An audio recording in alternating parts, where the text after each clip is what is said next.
Star Network is here.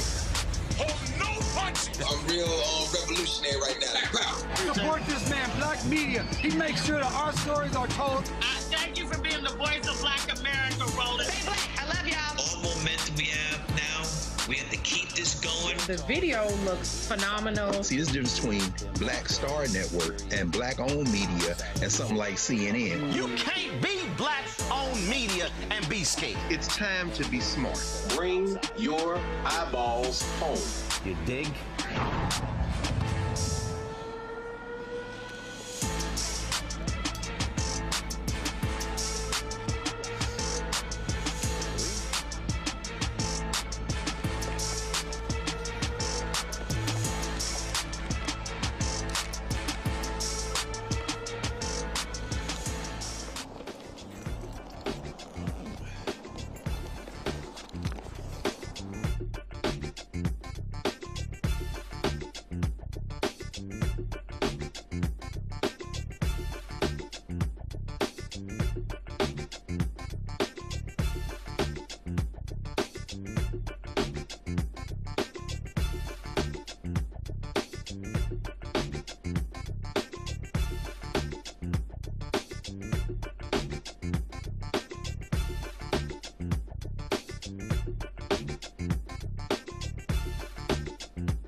Oh, cool.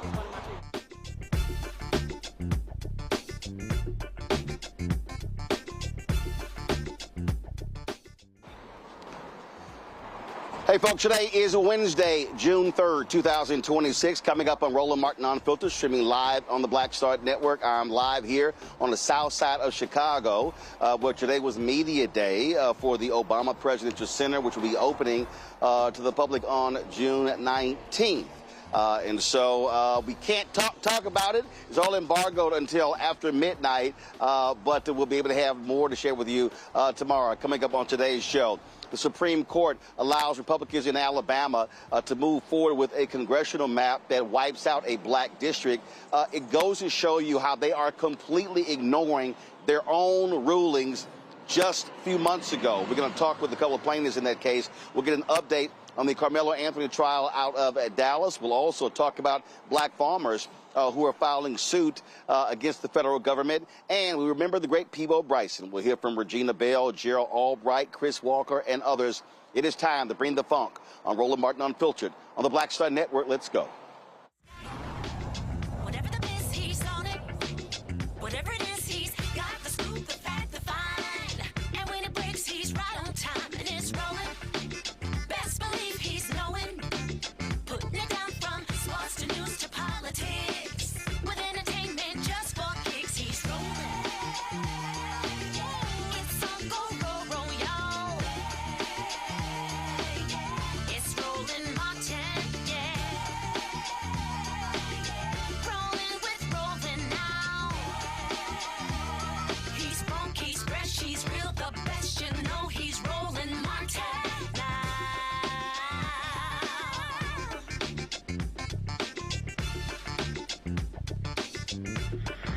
Martin.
Folks, yesterday, last night, the United States Supreme Court, in their shadow docket, allowed for Alabama Republicans to move forward with a new congressional map that wipes out a black congressional district. Folks, this is beyond nonsensical what is going on.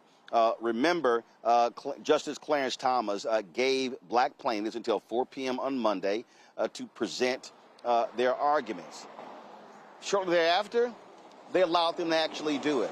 This is the craziest thing we've ever seen, because literally, supposedly, when they ruled in the Louisiana versus Calais case, they claimed that it allowed, if discrimination could be proven, then Voting Rights Act stands. Well, guess what?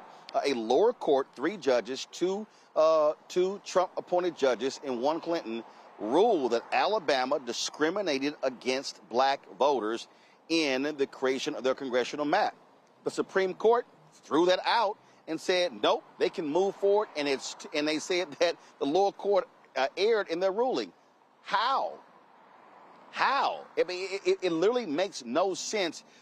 This Supreme Court, this extreme court, what they are doing, frankly, they're doing the job of Congress. They're just making whatever rules they want to make up. And that's what we're dealing with right now. Let me go to Dr. Marcus Castor. He's a lead plaintiff in the Castor versus Allen case. Evan Milligan is a lead plaintiff in the Allen versus Milligan case. Glad to have y'all back here. Marcus, this is utterly insane to me, what is going on. What we are seeing right now is an extreme court just doing whatever they want. They literally said, okay, it's too late to change the maps. They allowed Louisiana to literally cancel the election and change the map.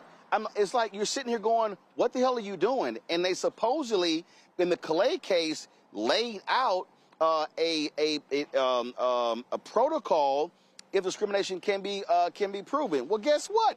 The lower court showed that it was blatant discrimination, and this extreme court says, nah, we're going to toss it out. Yeah. Thank you for having me back again, Roland. That is the confusing part about it all, because we thought that maybe since they ruled on it in 2023, that they would come back and be strong about it in 2026. You know, we're right at 3 years away from the previous ruling in 2023, and they went with a stay. And I thought that they would be more stronger in their ruling in this case right now. But, you know, I guess they decided that, hey, we're going to just let it roll out, let it play out for a couple of years, and we'll come back and revisit it later on. But, you know, it's really hurting us right now, and the impact is going to be felt tremendously in the future. So we hope and pray that everything works out just fine here in the future and ready to get back in the courts. Hey, Evan, they're all over the place on this. I mean, we don't know what the hell they're deciding. We don't know what the hell they're ruling. Again, for them to say that the lower court erred, and then what's crazy is that they're saying that federal judges should just simply trust the legislature doing what's right. We know for a fact that white Republicans in the South, Mississippi, Alabama, Louisiana, Texas, Florida, North Carolina, South Carolina, cannot be trusted. They have shown to be racist when it comes to maps. What the hell are they talking about? It also flies in the face of the facts on the record, you know, in the life cycle of this case. Because when the Supreme Court held in 2023 that this same lower court was correct in their analysis of Section 2 of the Voting Rights Act, the case was remanded to them. And when that judge panel received the case again, they asked the leaders of the Alabama state legislature, do we need to appoint a special map master who can draw the remedial maps, and then we conference about what the different parties to this lawsuit think about it? Or if you call a special session, will you follow our orders this time? Because they had already ordered that legislature to produce a map that conformed with Section 2 of the Voting Rights Act. And the state legislative leaders agreed that they would hold the session and that they would produce that map. And not only did they not keep that promise, they produced the map that we are now going to be forced to that's now been placed back into law, which actually was a weaker map than the one we originally sued over. So, this is enabling of behavior to the highest level that no other people here in our state outside of these elected officials would be able to get away with. Robert, what is it saying with this ruling? First of all, it's unsigned, and it was a 21-page ruling. The dissent of Sotomayor, Kagan, and Jackson was 17 pages. They say that this Supreme Court is sowing chaos. Their rulings are so contradictory to what they said 2 months ago, 3 months ago. It's also contradictory when it comes to the actual Calais case. And so I guess what they're saying is, you know what? There's no way we can prove, and I've seen voting experts say, what they're essentially saying is there's no way we can now prove discrimination. I mean, this is a blatant case. We're talking about in Alabama, they defied the federal court. They just completely ignored the federal court and said, we're going to do what the hell we want to do. And this Supreme Court is allowing them to do so. And what I don't understand is how they can say that, oh, you know what? The courts must trust the legislative intent. How do you trust the intent of people who have proven to be racist? Yes, it's funny that you say that, Roland, because actually when I was on the witness stand last year, and I was in front of the three-judge panel, those same three-judge panel that found the maps discriminatory towards African Americans, blacks in Alabama, and I told the attorneys that had me on the witness stand, I gave them just what you just said. You all are defying everything that the three-judge panel has ruled. You all are, just being disobedient, and you're just defying everything. And I just let them know, what type of example are you all setting to our young kids? I mean, because you're telling them that, hey, you don't have to listen to authority, and the three court panel judges, that's your authority, and they're not listening to them. So I just want to know, they're not setting a very good example for the youth in the state of Alabama, and it's hurting us right now. It's going to hurt, but we're fighting. I just, again, Evan, what I don't understand is, what in the hell can black folks do? I mean, this is to have a lower court say, we studied the Calais decision. We applied the Calais standard. We still find that it was discriminating against black voters, and this Supreme Court says, yep, y'all go right ahead, it's no big deal. So essentially what this court is saying, that what they're saying, Evan, is the Voting Rights Act is dead. We're simply not going to declare it dead. We're just going to keep ruling in a way to let everybody know that the Voting Rights Act is dead. I don't know. I mean, I don't know what other way plaintiffs can prove discrimination if they ignore the discriminatory map in this case, which is as blatant as all get out. I thought that this case would be the one, if there was no other case that could make that could match the exceptional bar the court has set, I thought this would be the one to do it.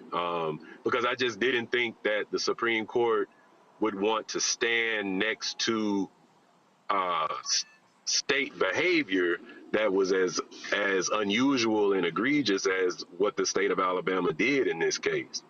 And we could think cynically about the timing of the ruling in our case in 2023, and then for them to come back 3 years later with Calais and make basically 2 votes go the other way.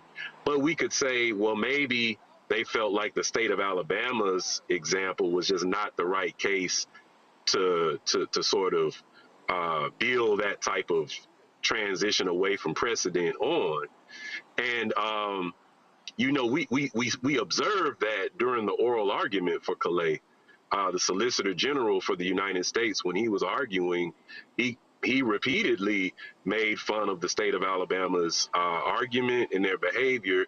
And I think at least one or two of the justices made offhanded remarks, basically saying, you know, oh, that Alabama stuff, we're not talking about that. What we're doing, this case here in Calais is different because of X, Y, Z. So I thought because the record is the same and because of the state of Alabama's behavior, if anything, has been even more out of the norm since 2023, I didn't think the U.S. Supreme Court would want to co-sign that. But they did it with this 2-page opinion, and it says something about the departure away from the 1965 Voting Rights Act, and it also signals what could be a foreshadow of attacks on the Reconstruction Amendment. So not only are we attacking the gains of the second Reconstruction, but now we're to the first Reconstruction. And then, you know, in terms of what you were saying about what Black people can do, continuing to organize for voting, because regardless of whether or not votes are certified in November or whatever elections take place between now and then, it's still important for us to make the case that this is that enfranchisement is valuable. And the organizing that goes into doing community canvassing and messaging is also something that we should continue to pour into. And then also think about, what do we do if this federal government decides not to certify the votes after November? And I think that's a rich conversation that we need to have. Indeed. Robert and Evan, both of you plaintiffs in these Alabama cases, y'all have been fighting a good fight. And despite what the Supreme Court is doing, we absolutely must be voting en masse to correct these wrongs, because what they have done in this case and others is completely wrong. Gentlemen, I appreciate it. Thanks a lot.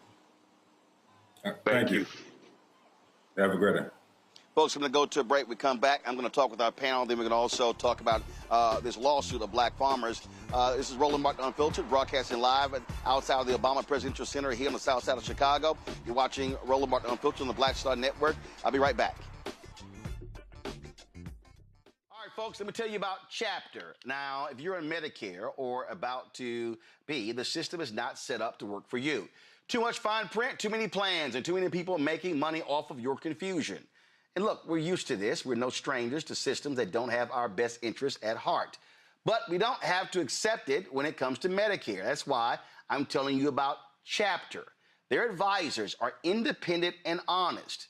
In fact, they're the only Medicare advisors that compare every plan nationwide. And they're focused on one thing: what works for you.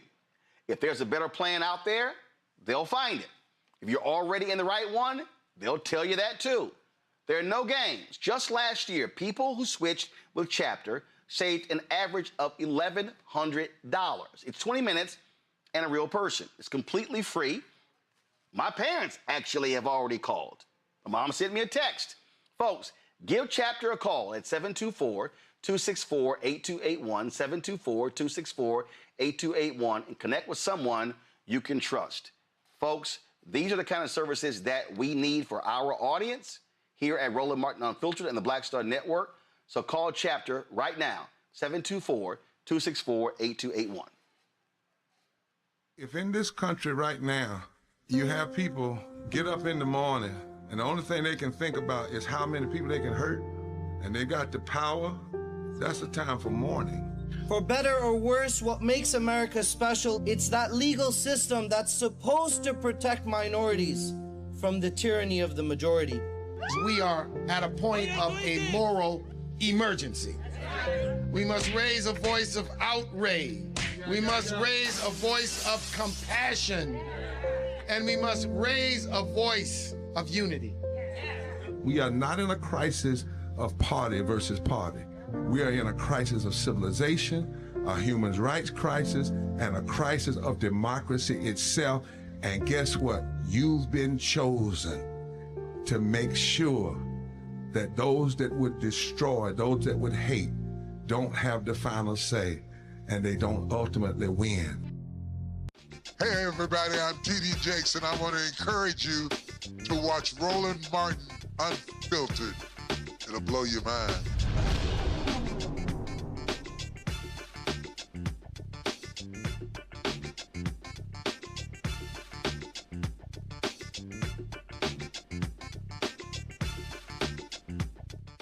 Hold on. Wait. All right, folks, I want to bring in my panel right now. Robert Patillo. He, of course, lawyer out of Atlanta. Glad to have Robert on the show, especially talking about all this craziness we're dealing with. He's a civil rights lawyer, Patillo Law Group. Also, we're going to be Zachary Kirk, who's an educated and content creator out of Atlanta. Robert, I want to go to you. I don't know what the hell the Supreme Court is doing, Robert. I mean, it is schizophrenic. It's contradictory. It's as if what they ruled 2-3 weeks ago doesn't matter. They're just doing whatever the hell they want. There's no precedent. I mean, they're literally overturning precedent, their own precedent from 6 months ago, a year ago. It's crazy. Well, Roland, this is the entire point of our constitutional system, having things such as stare decisis, such as a system of precedents. Before this court, courts took the idea of previous court rulings being exceedingly important and not overturning them unless there was the most compelling of justifications behind it. This court, the Roberts Court, has simply decided that stare decisis and precedents don't matter. The only thing that matters is pleasing Donald Trump. And if Donald Trump says the only thing that we care about right now is ensuring that I can win the midterms, then none of this matters. They overturned Roe versus Wade with no justification. They overturned the Chevron doctrine, no justification. This is a rogue court.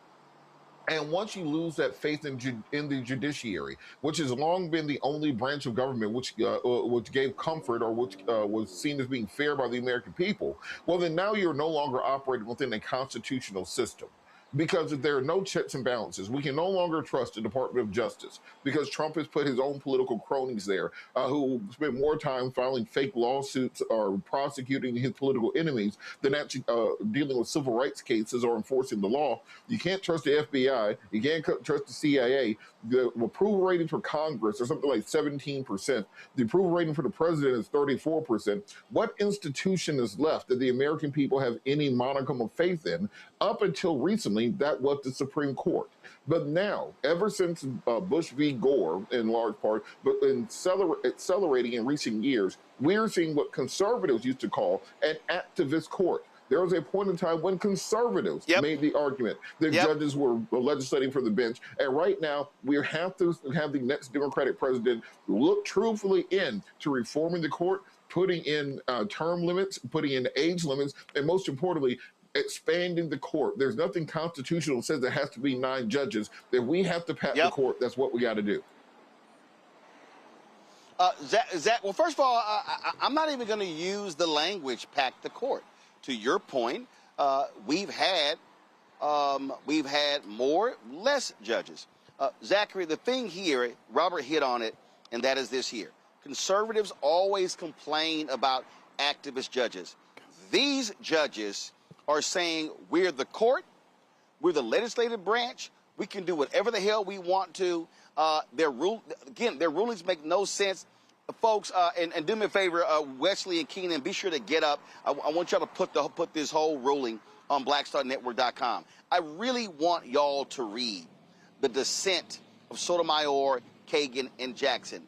They said that this court, Zachary, is creating chaos. They claim they don't want to create chaos, but they absolutely positively are creating chaos. John Roberts has made this his life's work and his life's mission to hurt black voters in this country from the moment he got on that bench, and he has worked tirelessly to do so. And it's absolutely resulting in chaos, not just chaos for black America, but chaos for this entire country. We have never seen anything like the gerrymandering foolishness that we're currently seeing. The state of Alabama is made up of 1/3 black people, but this movement is going to diminish their vote altogether, reducing them down to 1 safe seat out of 7. And it is absolutely abhorrent. We're also seeing in this rollback, people's votes are being thrown out, exactly as Dr. Castor said. There's no justice in what has happened, and now the onus is going to fall upon the people to do the work of pushing forward and pushing through and finding a way to really still pull through and win this through the efforts of our votes. And it's heartbreaking and it's disappointing, but that is unfortunately where we are, and that's exactly, unfortunately, what people like John Roberts have wanted us to be. The chaos, unfortunately, I have to say this, people, and I know it's going to hurt to hear it, but I'm afraid that the chaos is just beginning. This is just the beginning. We're still in the beginning phases of the rollbacks, of the attacks. And we've got to steel ourselves. We have to submit ourselves. We have to ground ourselves and stay focused in the work of our ancestors so that our future generations will still be able to push through, because there's a lot of work ahead of us and we can't tire yet. Robert, I'll be honest. I believe at this point, what these people are going to do, I think they're going to throw out the 14th Amendment. I think they're going to, I think on Friday, they're going to hand Trump a victory when it comes to citizenship. I don't trust this court at all. I don't trust any of these people. They absolutely, I don't give a damn what John Roberts says. Oh, we got to have trust in the courts. This extreme court has destroyed any of that with these schizophrenic, nonsensical rulings that they have been making. And the problem is, what we've heard from constitutional scholars, I remember hearing this in law school, was that our system requires certainty. People need to know what the law is and how it applies. People need to understand when they are within the realm of legal activity and when they're outside the realm of legal activity. But if the law is completely arbitrary and capricious, if the law changes upon the whims of one individual or one group, if there's no justification given, no logic in the decisions, then lower courts can't even make rulings to be in line with what the upper courts are doing.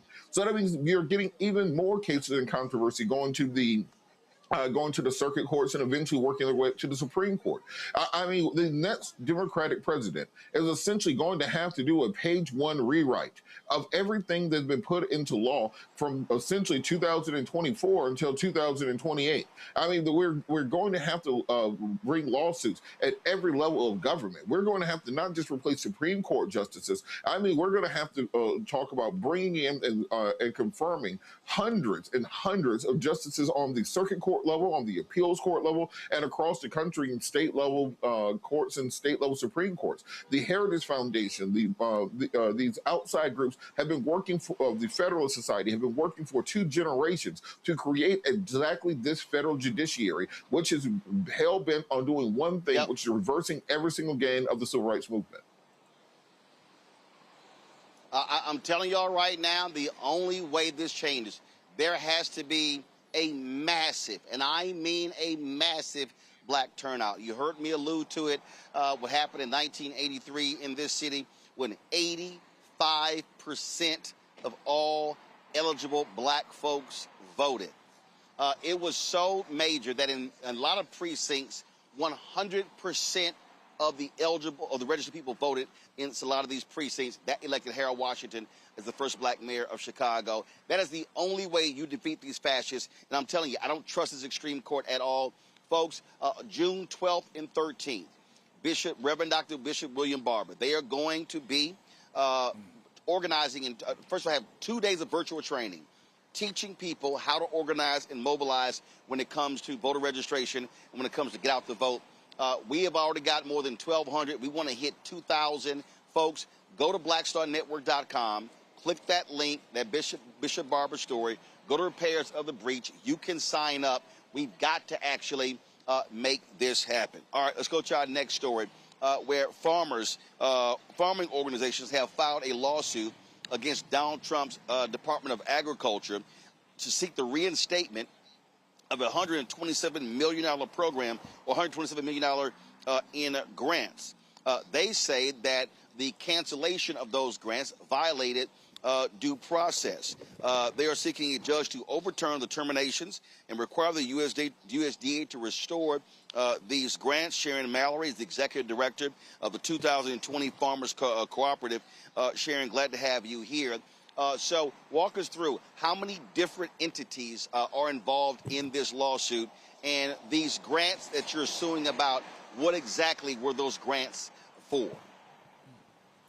Well, that's a good question, Roland. There's approximately, I would say, as of May 13th, there were approximately 23 organizations across the country that were affected, or at least moved forward with the lawsuits against the USDA.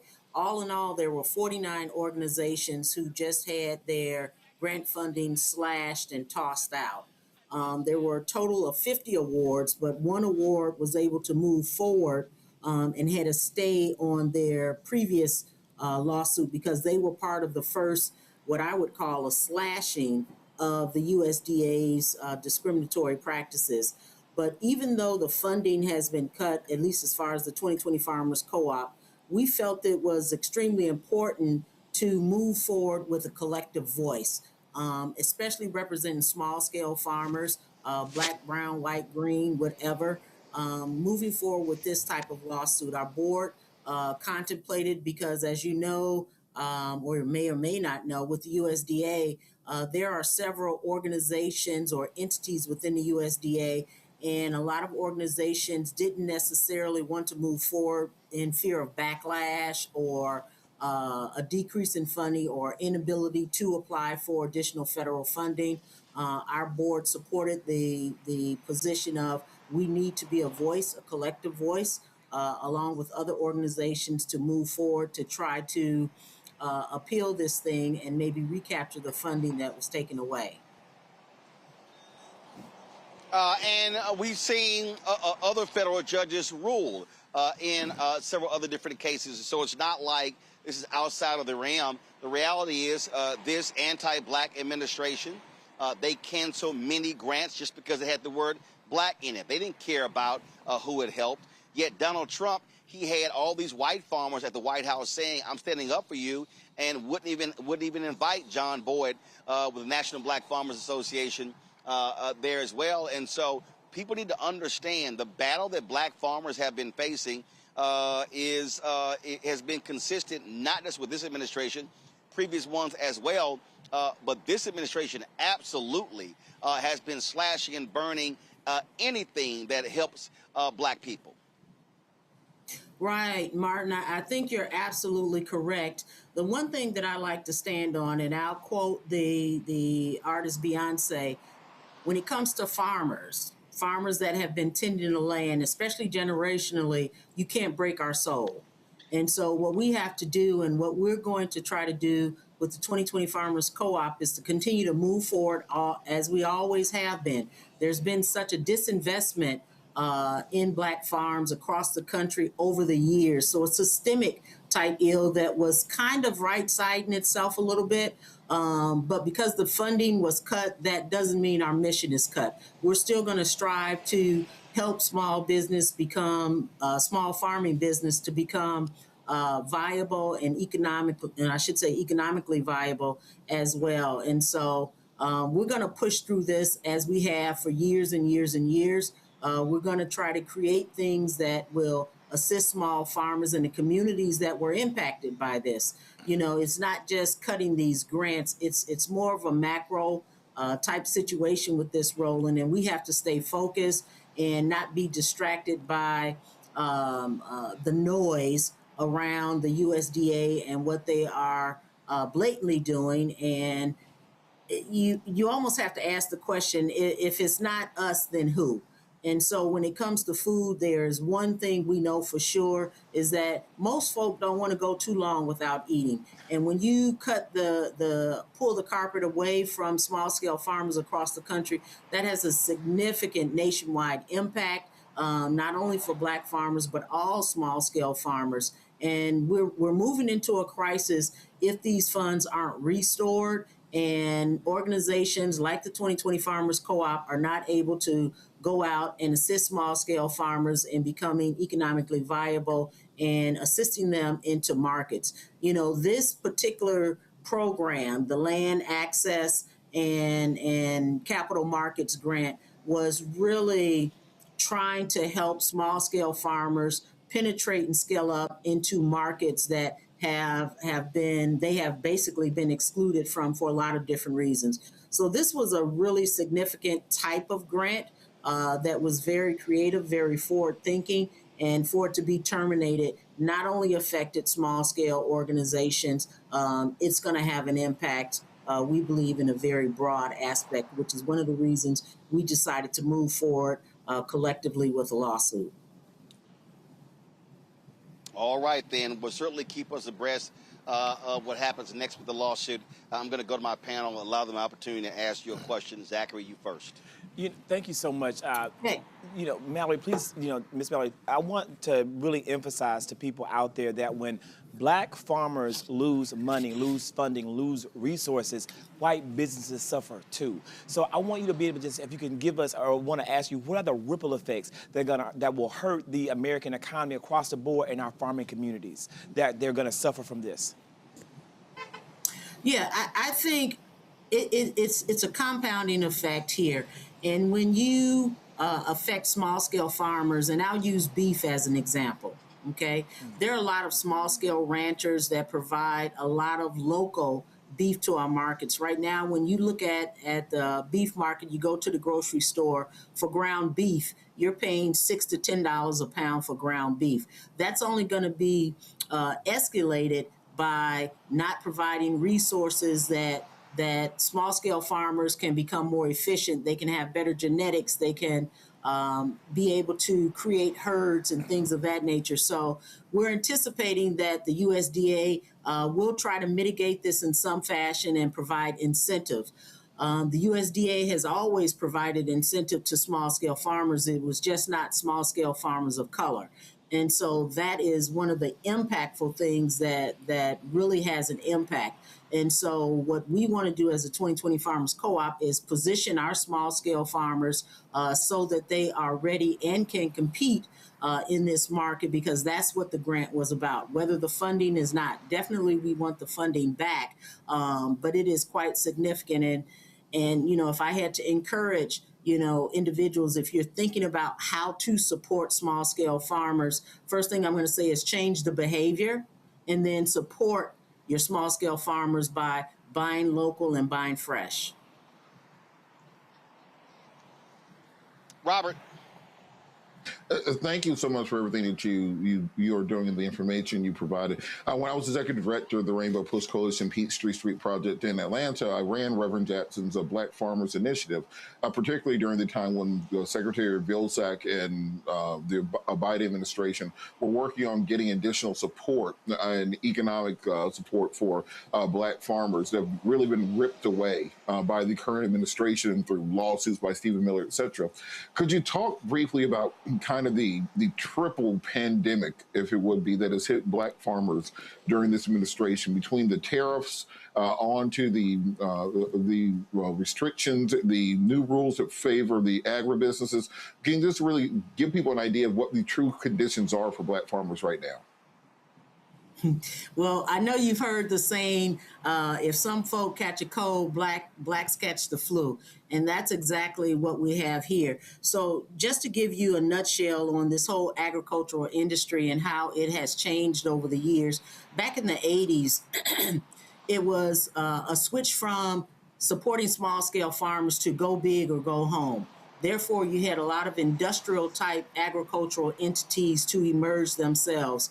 And so over the years, what has happened is that big industrial farmers have bought up land, bought small-scale farmers out, and really moved along. So fast forward to 2026, 2025, you get an administration that comes in and starts placing tariffs upon that, slashing USDA programs that a lot of small to mid-sized scale farmers were contributing into. I just got back from Arkansas, and one of the things they were telling me, there's a Black-owned rice mill there.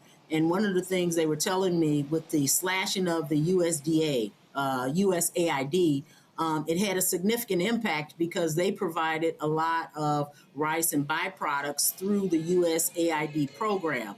And by completely slashing that program out, it was devastating, or is devastating, to that small Black-owned rice mill. And so we have to be very conscious in communities about the impact of this. And so by slashing these type of grants, putting tariffs on things, it's not only hurting the small-scale farmers, it's hurting the large farmers, the mid-sized farmers, and of course the small-scale farmer right now is really catching the flu.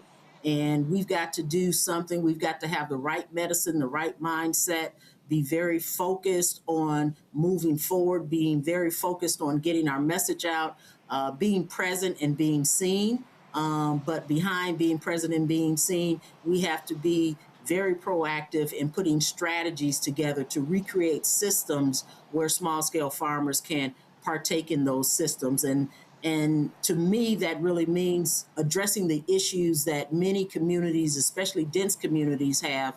That is addressing this thing called food insecurities. Small-scale farmers can be a solution to that, whether you're rural or urban, in providing produce and proteins to these communities. So we have to recreate a system where small-scale farmers are invited to be included into the system and not excluded from the system. All right, Sharon Mallory. We sure appreciate it. Thanks a bunch and good luck with your lawsuit. All right, thank you. Thank you very much, Roland. Folks, going to a break. When we come back, we're going to get an update from Attorney Thelma Anderson with regards to the Karmelo Anthony trial in Collin County, Texas.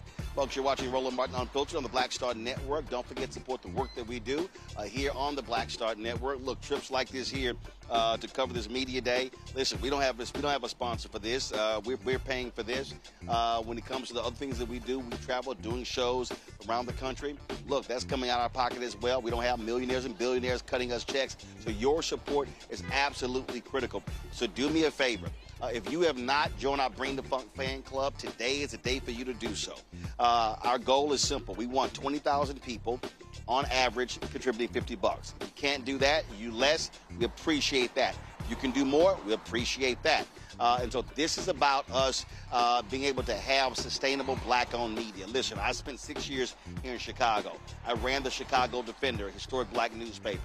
I was, of course, had a midday in the morning radio show, WVON Radio. Later did some work for Ebony Magazine, all black owned. I'm telling you right now, the Chicago Defender today ain't what it was when Robert Abbott owned it.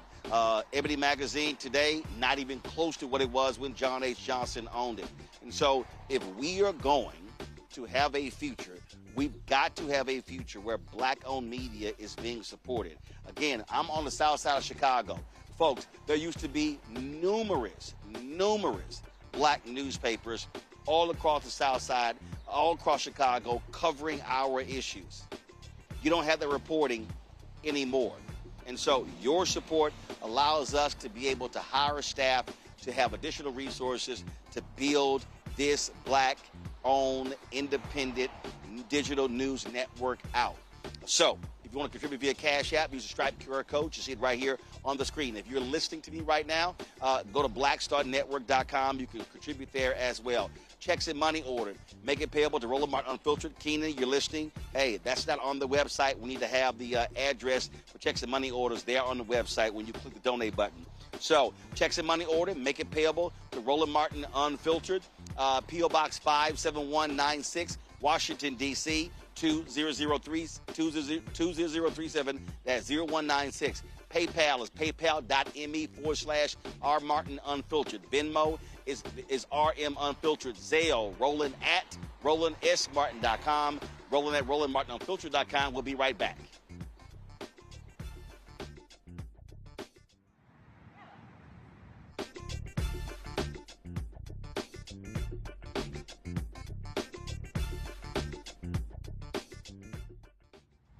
All right, folks, let me tell you about Chapter. Now, if you're on Medicare or about to be, the system is not set up to work for you. Too much fine print, too many plans, and too many people making money off of your confusion. And look, we're used to this. We're no strangers to systems that don't have our best interests at heart. But we don't have to accept it when it comes to Medicare. That's why I'm telling you about Chapter. Their advisors are independent and honest. In fact, they're the only Medicare advisors that compare every plan nationwide. And they're focused on one thing: what works for you. If there's a better plan out there, they'll find it. If you're already in the right one, they'll tell you that too. There are no games. Just last year, people who switched with Chapter saved an average of $1,100. It's 20 minutes and a real person. It's completely free. My parents actually have already called. My mom sent me a text. Folks, give Chapter a call at 724-264-8281, 724-264-8281, and connect with someone you can trust.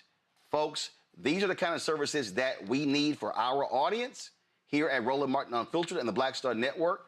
So call Chapter right now, 724-264-8281. I'm Ryan Wilson, CEO and co-founder of The Gathering Spot, and you're watching Roland Martin Unfiltered on the Black Star Network.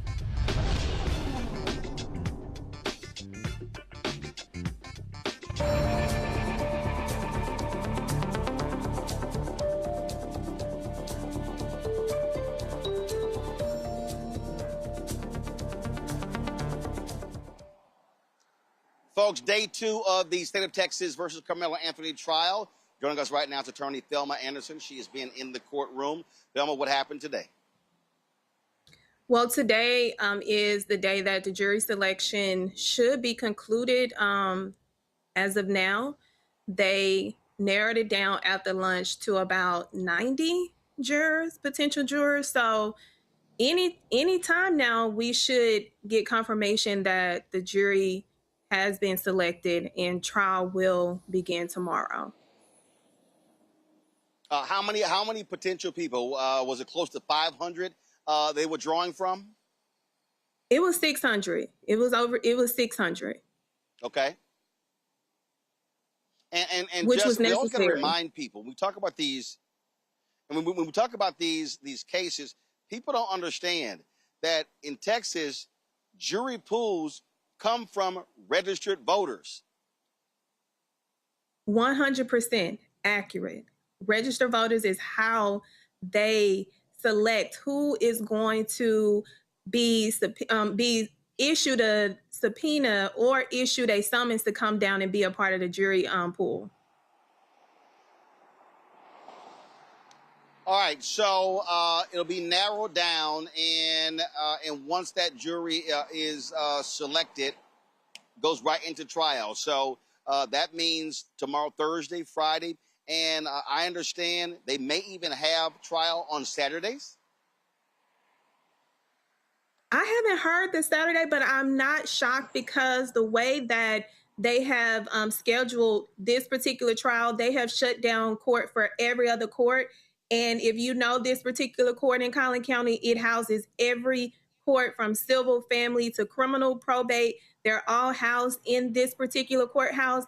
So I would not be surprised if we find out when he's going over the instructions and rules as they begin to start and read the indictment and go into opening statements, that he addresses the scheduling to the public. And also, my understanding, the reason we have not been hearing from Anthony's family or lawyers, as well as the family of the young man who died, the judge has a gag order in effect?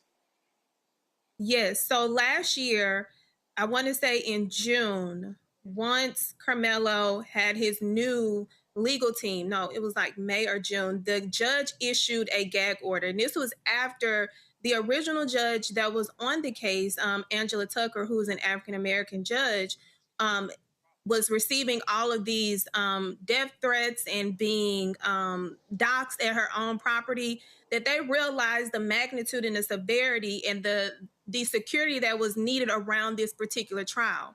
So the judge issued a very strict gag order, but I can tell you that I want to say in October, I caught the father, Metcalf, on live on TikTok saying that he was intentionally disregarding the gag order. He was talking about the case on TikTok as well as using racial slurs.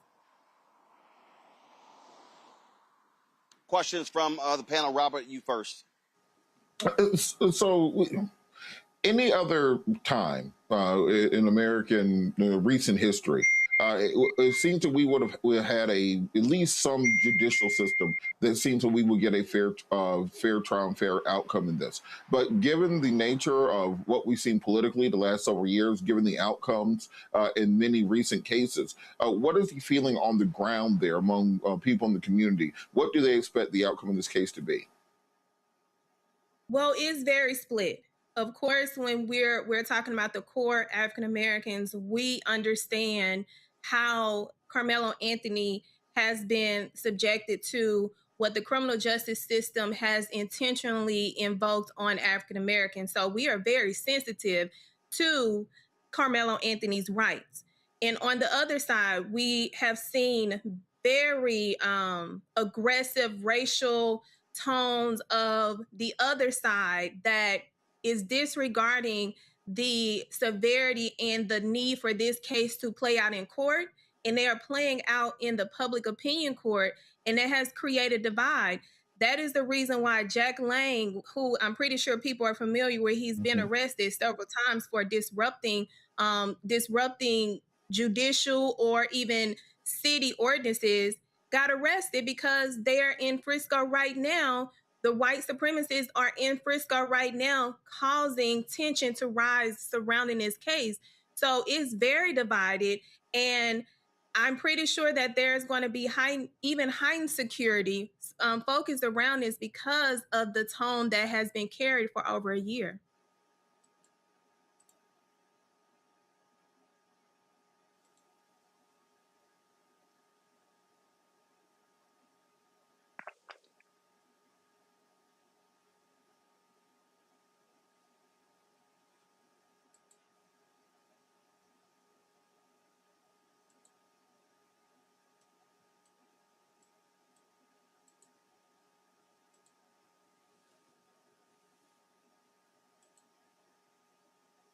What evidence, because you talked about this is being played out on social media. I follow this case. One thing I do on my platform, as activists on all social media platforms, is give insight to the Black perspective of Black news that other outlets aren't covering in mainstream media, very similar to what Roland does.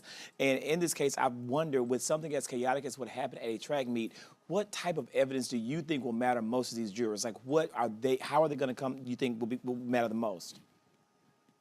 Well, that is a very good question to ask, because I know that has been the subject to a lot of wondering and the questions surrounding the security that the judge has placed around this case. Because customarily, we can go online and we can look at the motions being filed, what witnesses have been subpoenaed. We can look and kind of gauge how the case is going to play out. But in this particular case, this is a high school track meet, so we can anticipate that we're going to have eyewitnesses who were there surrounding the individuals during this incident. We know law enforcement. We know the medical examiner is going to basically give us an overview of the cause of death, which is very important, and tell us what kind of injury caused the cause of death. We're going to find out what kind of weapon that they alleged that was used, because they are stating it's a knife. So outside of the actual physical evidence, I believe that what the jury paid close attention to is the forensics. They trust science more than they trust people. And I know that for a fact. I have won and lost cases based off of the science and also witness testimony. The credibility of your witness is very important in this case, and you can win and lose the case off of the lack or the credibility of the witnesses that you intend to call. All right, then. Well, we shall see what happens next when it comes to this jury being seated. Thelma, we appreciate it. Thanks a lot. Thank you. Y'all have a good one. Folks, fireworks were going off on Capitol Hill today when Congressman Al Green got to question a former United States Senator who now is in Trump's administration, the head of the Department of Homeland Security. Ooh, watch this. As the gentleman from Texas, Mr. Green, for 5 minutes of questions. Thank you, Mr. Chairman. I thank the ranking member as well. Mr. Chairman, the Secretary has commented on race, a topic that I believe I'm eminently qualified to speak on, given that in my lifetime, I went to the back door to get my food. I drank from filthy colored water fountains. I sat in the back of the bus in the balcony of the movie when a seat was available. So let me just share some of the characteristics of a racist, Mr. Secretary. A racist will depict people of color as apes. The pictures have been blurred, but you know who they are. This is what a racist would do. And a racist wouldn't apologize after doing this. Mr. Secretary, that's what a racist would do. A racist, Mr. Secretary, would take offense at peaceful protest. You said you believe in peaceful protest. This was peaceful protest, Mr. Secretary. Racists take offense at peaceful protest.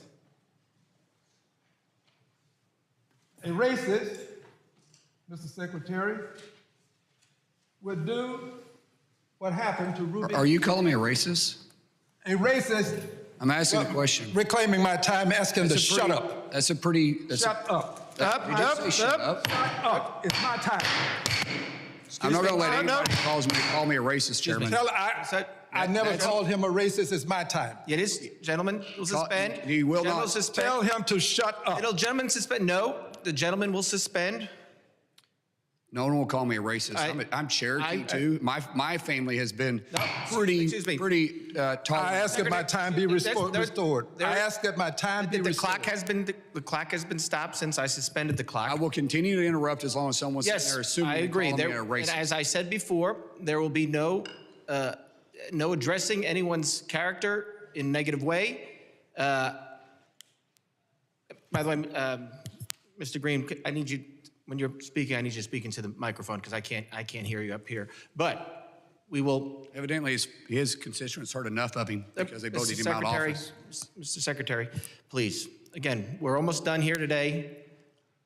Mr. Green, you can continue, but again, I will stop if this sounds like you are either directing that this secretary is a racist, or as well as the president or vice president, because we do know under our rules you cannot disparage a member of Congress or the president or the vice president. So I understand what you're trying to do. Be very careful because it is a violation of our committee rules to disparage another member, a witness, or the president or the vice president. Part of parliamentary inquiry. Mr. Chairman, when I'm speaking, I believe that the time belongs to me. I don't think that the secretary should interrupt me when I'm speaking. I have made very clear today that when the member has their time, it is their time. But again, I want to reiterate, it is a violation of House rules to make statements that might be personally offensive to the president or vice president. So we will let you continue with your time. The time has stopped since I suspended the clock. But again, it is a violation. It is your time, sir. It is your time, I agree. But it is a violation of the rules of the House to make statements that might be personally offensive to the president or the vice president of the United States, as well as other members or question motives of colleagues. So I will let you continue, but we want to be I've now stated the rules, so we want to follow them. Thank you, Mr. Chairman. I will speak into the microphone so that I may be heard. I ask that any person who desires to interrupt me, shut up. Now, this is Ruby Bridges. She was integrating a school. You can see the hate on the faces of people.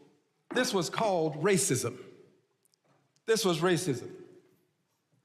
All I did at the State of the Union address was display this, Mr. Chairman.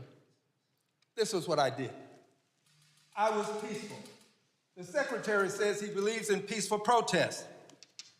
Cue the video, please. Cue one.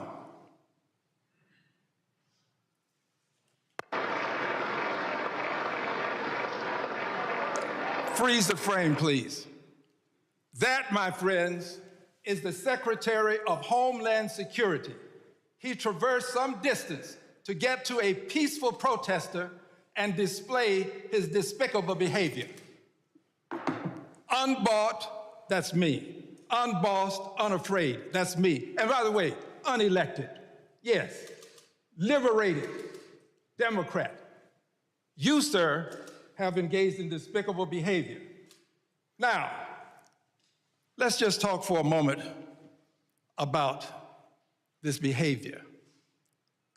It's not the only time that you've behaved in a dastardly way.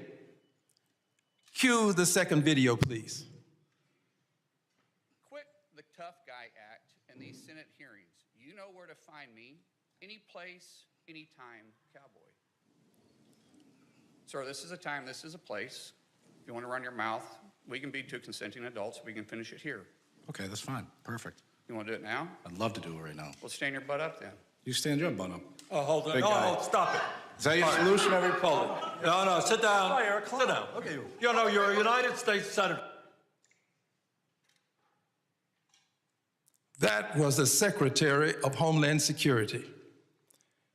The Secretary of Homeland Security concerns me because of his behavior as it relates to peaceful protests, as it relates to the way he chose to come over and with force address a peaceful protester. It concerns me because in that department, they have many people of color. I'm concerned about how they will be treated under the leadership of this Secretary of Homeland Security. I do not believe that he is qualified because he doesn't have the temperament to deal with people in a respectful way. I peacefully protested. I would do it again because I know the history of apes and how they have been used to demean people of color. Gentleman's time is expired. Reclaiming his time, Robert.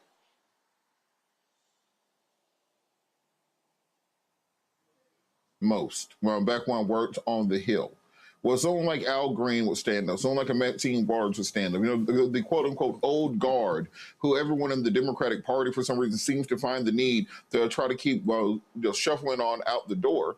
But at the same time, when they would stand up, when they would march, when they would walk out, the rest of the caucus would be sitting there on their hands. You know, remember the first year that Al Green got escorted out of the joint address to Congress that Trump did?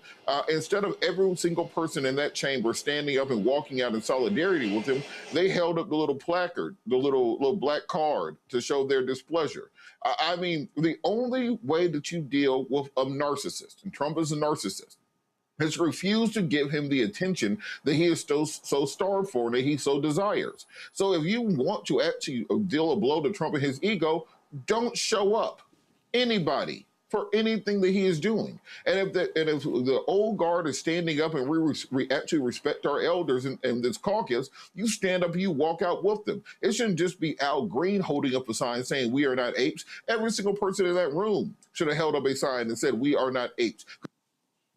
Because they're going to be for how racist it is, an opportunity to actually do something about it. We hear crickets, we hear silence. This generation can learn something from our elders. We can learn something from the people who came before us. The old techniques have not gone out the window because you can send out a hashtag, because you can put out a TikTok video. Old school activism is still effective. And when we start losing the people who know how to lead us through these fights, we start losing what makes us who we are as a people and as a group. And I'm hoping Al Green runs again when he's 80 years old or however, and gets back in there, because we cannot reward these Republicans for their efforts in gerrymandering to get the real lions out of the House so they can bring a bunch of sheep in there to slaughter. Zachary? I could not agree with Robert more. What we saw just now, absolutely. You know what? Representative Green is not an ape. Zachary Kirk is not an ape. Roland Martin is not an ape. But I don't know why Mark Wayne Mullins sat his ass up there in that congressional hearing and acted like an ape. He's continuously acted like an ape. Absolutely disgusting behavior from this man, and a history of disgusting behavior. And to see Representative Green sit there and speak truth to power was an empowering moment for all of America, not just Black America, but for all of America. And it is heartbreaking to me to see this man still in his prime, still able to fight, still able to do the work, leaving Congress. But I am thankful, as heartbroken as I am thankful that he is now unbridled and that he is now able to speak truth to power at an even higher level. And I look forward to seeing what this man in his early 70s will continue to do to push Black America and all of this nation forward. That was an amazing clip, and I'm so thankful, Roland, that you shared it with your audience. Before I go to our Black Star Network headlines and release both of you, we're going to be doing our Peebo Bryson tribute. We got some folks or guests who are waiting. Just got to get y'all thoughts very quickly about the House voting to end the war in Iran, and a full Republican sided with all Democrats. Zachary, what do you make of today's vote? I always applaud the courage and the bravery of Republicans in a time like this to do the right thing for the American people, because the American people are hurting, even the ones who don't realize it, even the ones who aren't willing to admit it. There are Republicans, there are MAGA faithful who are sitting here, cannot afford to put gas in their car. There are MAGA faithful who cannot afford, as I've said on a previous episode, to wash their ass and clean their ass because they can't buy soap, they can't afford their water bills, they can't afford the deodorant they need to stay hygienic. They can't afford it, yet and still they're still following behind Donald Trump and his agenda and his inflation and his tariffs and all the things that are breaking and bringing this country down to ruin. But those four Republicans, they did the right thing, and they sided with the Democrats. And we need to continue to encourage more Republicans to do the exact same thing and apply pressure where necessary, pressure every day to get the votes that we need to do the right thing for this country. Of course, huge thanks to all of our Democratic lawmakers who are always, well, traditionally on the right side of history. They most certainly are with this one. Robert? Yeah, Roland, it's one of the weirdest things I think we're dealing with right now in America is the fact that you can only get Republicans to vote the right way and actually support the Constitution when they're out of office, essentially. It's only when they have realized that they are no longer going to be in power that suddenly they realize the Constitution exists, that our democratic norms are a thing, and that maybe we should not give unbridled and unquestioned power to one individual. The question is going to be what happens after this, because all that happens after the War Powers resolution is that now he has to go back before Congress for another vote if he decides to renew hostilities. And there are a few issues going on with it after that. But will these Republicans all hold to their guns and say that the war is over? And if they do so, what does this mean, not just for the midterms here in America, because that will truly show Trump to be a lame duck, and Republicans reading the writing on the wall and saying we have to break free from the MAGA agenda if we want to have any hope of saving our own tails, not just Trump's tail in November. But also, what does that mean internationally? Because if America cuts and runs right now, leaving Iran with their nuclear arsenal, with their ballistic missiles, with their drone capabilities, with control of the Strait of Hormuz, able to charge $2 million per ship that comes in, with the IRGC firmly in control of the country and not the actual supreme leader and the religious clerics after the president offered his resignation. I mean, we have now changed the geopolitical tilt within the region, putting Israel and Iran on an inexorable heading towards war for hegemonic power within the Near East. So there are big things to come out of this, and we are only looking at the beginnings of it, not just here domestically, but internationally. And it's crucial to find out how many of those Republicans actually believe in what they're saying right now and will hold the president's feet to the fire and not allow this war to restart. Absolutely. Zachary, Robert, gentlemen, I appreciate it. Thank you so very much. Folks, time for Black Star Network headlines with Brittany Noble. The Trump administration is refusing to comply with the court order requiring it to refund $166 billion through illegally collected tariffs. The Supreme Court previously ruled that Trump lacked the constitutional authority to impose higher import taxes on goods from other countries. While the government has already processed roughly $85 billion in refund requests, only $21 billion has been repaid so far. The Trump administration is now signaling that some businesses may have to file their own lawsuits to receive the money. The money is owed to roughly 53 million refund entries, which is about 330,000 importers. Regardless of the current uproar over refund processing, Trump is still pushing for a new round of tariffs. The new tariffs include 10% and 12.5% on dozens of countries and the European Union. The Trump administration dropped its plans toward their anti-weaponization fund, also known as the slush fund. On Tuesday, U.S. Attorney General Todd Blanche told lawmakers that the Trump administration is abandoning the $1.8 billion fund. Former criticisms and lawsuits against the fund from both Democrats and Republicans argued it could lead to payments for prosecuted and convicted individuals over the January 6th U.S. Capitol riot. The proposed fund was disclosed to settle a lawsuit Trump filed against the IRS over leaks of his tax return. And 6 states held primary elections on Tuesday for House, Senate, state, and local offices. Iowa and California have drawn national attention due to key Senate and gubernatorial races. For the Democrats to secure a Senate majority, they need to gain 4 seats, including in the predominantly Republican states like Iowa, where Representative Josh Turek won the Democratic primary. In California, an all-party primary system allows the 2 candidates with the most votes to advance to the general election, regardless of their party affiliation. And currently, the governor's race is too close to call, with Republican Steve Hilton holding a narrow lead over Democrat Xavier Becerra. Los Angeles Mayor Karen Bass has secured her position in the general election, giving her a chance at a second term. Well, an Arkansas state trooper resigns after his estranged wife shares 30 screenshot messages depicting him as a white supremacist amid divorce proceedings. Michael Austin Kennedy's wife, Alana Kennedy, issued a 32-page court filing as part of their divorce proceedings that included messages between the couple of him using racial slurs. At least 3 of the messages included pictures of Arkansas State police troopers posing with an arrested suspect, along with messages from Michael referring to the suspects as racial slurs. In other messages, the trooper suggested a repeal of the 19th Amendment, which gives women the right to vote, and said Ramadan should be banned in Arkansas. Arkansas State Police have condemned the messages and reviewed all troopers' traffic stops and citations.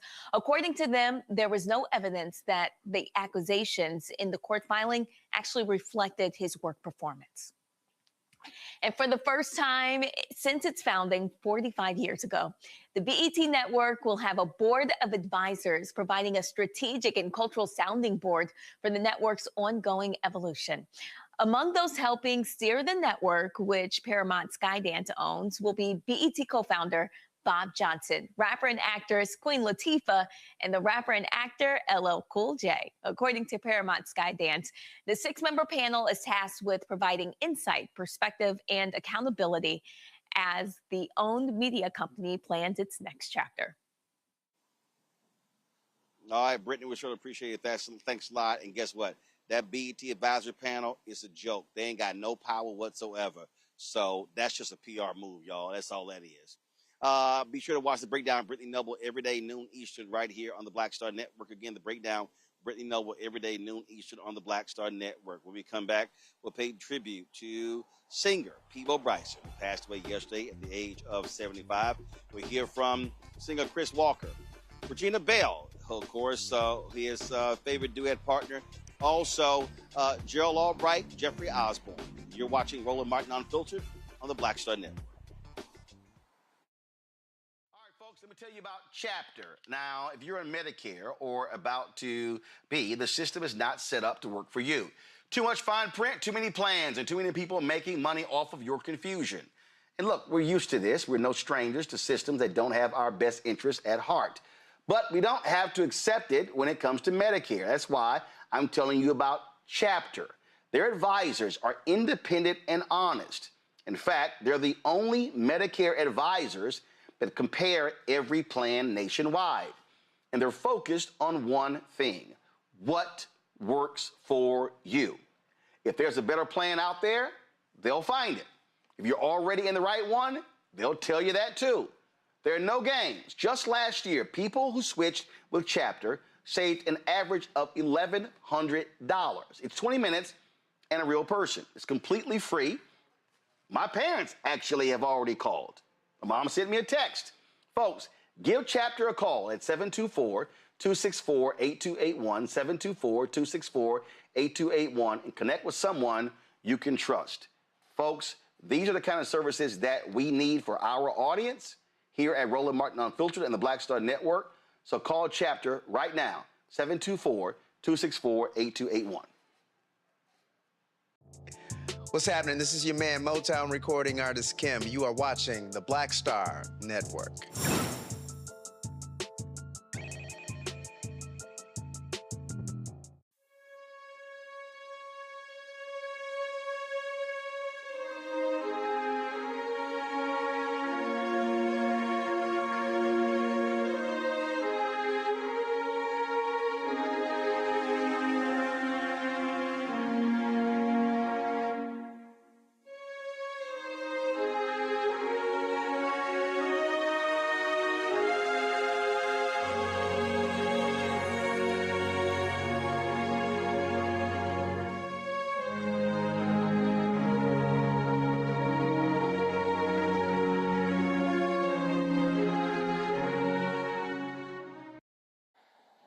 Folks, ever since we told you about People Bryson passing away yesterday at the age of 75 in an Atlanta hospital, tributes have been pouring in from all around the world. People remembering his music, folks posting videos of him being at his concerts and photos with him as well. Folks talked about their favorite People Bryson song, the duets.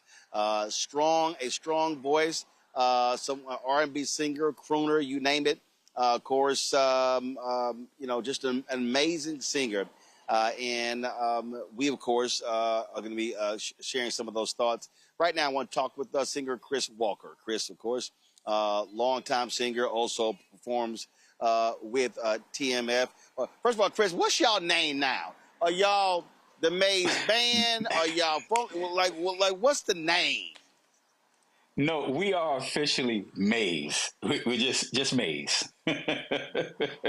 No more. Thank no you. longer All TMF. right, gotcha. All We're right. Maze.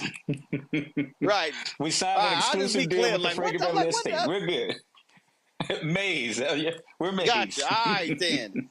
I got you. All right, gotcha. So Chris performs with Maze. He's on vocals, and just share your thoughts.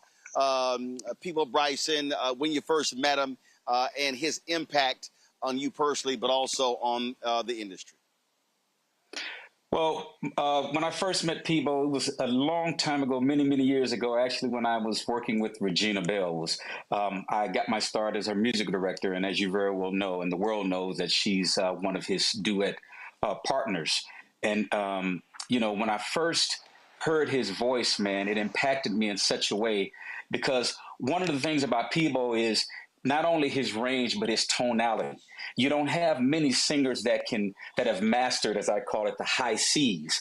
I call him the Pavarotti of R&B, because his voice, it's just so soothing, and it just pierces the soul. So Peebo, he's touched my life. He's been such a major influence on me, and he's going to be severely missed. When we talk about music, obviously, standing out, there's a lot different when you are out front as opposed to being a backup singer. I was talking to a longtime music exec last night who said that what made him so different is that he has such a powerful voice.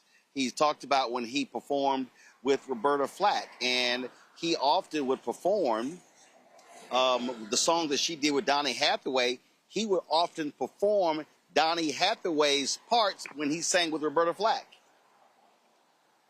Right. And the thing about it is his voice was very powerful, but he also had a way of using it in a tender way. Prime example, A Whole New World, just the way he approached the beginning of it with such tenderness. And as the song developed, it grows into his bigger voice. So he had a tenderness about him that was just as strong as his powerful voice. So yes, indeed. Yes, indeed. And he's one of those singers that could stand flat-footed. He didn't need a band. He could blow you away just standing there in front of a microphone with no one else. And that's the power of Peebo Bryson. When we talk about categories, oftentimes that word crooner was used for a Billy Eckstine, for artists in the 50s and the 60s. And so how would you say we classify Peabo Bryson? If we're talking about, would we say he was one of the great crooners, or would we say he would be among the great R&B soloists of the second half of the 20th century? I think it's a combination of both, to be honest with you. And if you notice, one of the things about Peabo that he did or does was he's able to hold notes. In the music today, not throwing any shade, but you don't hear singers holding notes anymore. I can show you the world. You just don't hear them sustaining notes anymore. I mean, Peabo did it. Luther did it. Frankie Beverly did it. I mean, guys like that. But and personally, I miss that in today's music. But as long as I'm here, I'm going to try to continue helping that legacy and keeping that type of thing alive, sustaining notes, which people did. It's interesting. Chris, it's interesting. I was looking up Peabo's contemporaries, and when you look at that, the reality is, I dare say he's the last of that generation. What I mean by that is James Ingram. James Ingram, right. Born February 16th, 1952. He died January 29th, 2019. When you look at Teddy Pendergrass, Teddy P was born March 26, 1950. He died January 13th, 2010. If you look at when I looked up Luther Vandross, Luther Vandross was born around the same April 20th, 1951. He died July 1st, 2005. Barry White was born 1944, so 7 years older than Peabo. And again, Peabo Bryson, born April 13th, 1951. And so when you start thinking about that group of male singers, Luther, Teddy, James Ingram, I'm trying to think right now who's still left of that generation of male crooners, male R&B singers. Jeffrey Osborne. I mean, well, Jeffrey. Yeah, so Jeffrey. So you got when we get a vote of you. So Jeffrey's probably, I mean, of that generation, one of the last in terms of as a solo artist. Yeah. And I would also say George Benson as well. Those two probably are Now George Benson, a different type of singer, but at one point, I mean, he was also a balladeer like that as well. I mean, he had some major hits, but I think just those two. But again, Peabo Bryson to me was in a class all by himself, man. Forget about it. Absolutely. So again, just a fantastic singer, and we will certainly miss him. Our last question I have for you, Chris. Do we still have Chris? Because we lost him there a little bit. We still have him? Yes, I'm here. I'm still here. Chris. So I'll ask you your favorite Peabo Bryson song, and not necessarily a song that the public may know, but your favorite Peabo Bryson song. I'd have to say it's between Why Goodbye and Can You Stop the Rain. Those are probably my two favorite Peabo songs. And if you haven't heard Why Goodbye, all right then, Chris, look that one up. Gotcha. Well, actually, I was talking to someone last night, and he mentioned a song called You. I'd never heard of it. He said it was a B-side, and then I went to listen to it, and an amazing song in terms of piano as well. And so we got it. Chris, I appreciate it, man. Thanks a lot. My pleasure. Folks, saxophonist Gerald Albright sent us a video sharing his thoughts and reflections regarding his longtime friend, Peabo Bryson.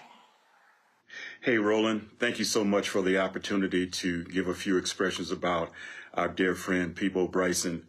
When I heard of his passing, it was a huge blow for me because it put me into an immediate reflection of the 40-year friendship that we had. I was blessed to know him, and I was blessed to perform with him, record with him. Families came together. We just had great quality time together over the years. I've done jazz cruises with him. Just a plethora of stories. One that comes to mind, actually, is when I first met Peabo Bryson. I want to say it was back in 1988, 1989. He was recording his album at the time, and he called me to do a sax solo on a great arrangement of the song Show and Tell. And prior to this, we had never met, and I walk in the studio. It was AirLA Studios in Glendale, California. And he was just a pleasant guy, but a very confident guy. He knows what he wants, and you can tell with the career that he's had that he was very decisive and a perfectionist as well. And so he explained to me what he wanted on the tune Show and Tell, and he said, "Hey, I hear that you're that one-take guy. You can do solos in one take, and my ego won't let me be convinced that you can do this solo in one take." I said, "Well, you know, sometimes I get lucky and I do it in one take." And so I put the horn together. I went into the recording booth, got on the microphone, and he ran it down once, and I listened to it, and then he ran it down again. I played the solo, and then he gestured to me to come back into the control room. And he says, "Gerald, I owe you an apology." He says, "My ego wouldn't let me be convinced that you could do this in one take, but you did." And so it became a running joke for many, many years about that one take that I did on Show and Tell. But that was the launching pad of our friendship. And wow, what some great times we've had on stage. The other thing that I loved about him is that he never said no. If I had a gig where I needed a special guest vocalist, if he was available, he would be there. And we've done several shows together, the last of which was Cancun a few years back. And he was there with his lovely wife, Tanya, and Kit, his son. And when it was time for him to do his bit on stage, of course, he brought Kit out, who just loved being on stage. He was kind of shy at that time, but now I just saw a recent video what he was doing, the Michael Jackson dance and stuff. So he's really grown into the love of music and the love of dance and vocals himself. It was just a touching moment, and one of many, many experiences that I've had with him.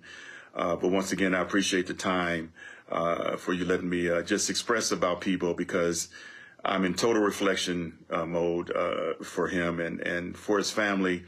The Albright family send prayers and condolences. So much love to you, Roland. Love what you do. Keep on the great work that you do. Peace and love. All right, Gerald Albright, my frat brother, certainly appreciate it. Thanks a lot. Folks, joining me right now is the official duet partner of Peabo Bryson, the great Regina Bell. Regina, glad to see you. Unfortunately, under these circumstances, last time I saw you, we were both in St. Louis 2 years ago, paying tribute to Frankie Beverly, who we later lost that year. Just share your reflections about the person who you said you created magic together with. What can I say? I call him P. He was everything. It's always good to have in the music industry the iron that sharpeneth iron. I'm a believer, and I believe in having folk that can help you be your best self. And that's what he was to me on stage. I always brought my best Regina when Peabo was with me. So that is a piece that I will certainly miss. But off stage, he was, how can I say this? He was a brother that I never thought I would have. As the years went by, he was more transparent with me. We were able to share things about our lives to help us understand who each other was. And just he trusted me. And that's the thing, to know this great man, this icon of a man, would take time out to humble himself, to kind of let me into his life, to know who he is. And, you know, we could have banter together, you know, back and forth about different things, you know, concerning our lives. So these are the pieces of him that I'm going to miss sorely.